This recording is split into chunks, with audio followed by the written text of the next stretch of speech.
Hello everyone, so how to install Obama 2020 app. So just go to App Store obviously and just search for this app and then just tap get.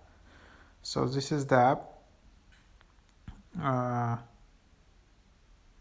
and then you will need to use a Touch ID or Face ID or just enter the password and then it will be downloaded. So it's like 59 megabytes. So this is this kind of fun game. Yep, and then just tap open.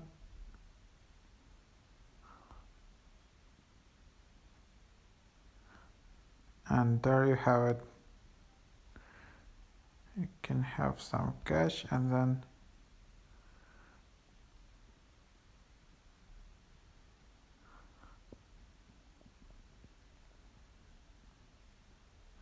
hello. Hello. So yeah, and then you can just talk and stuff like that.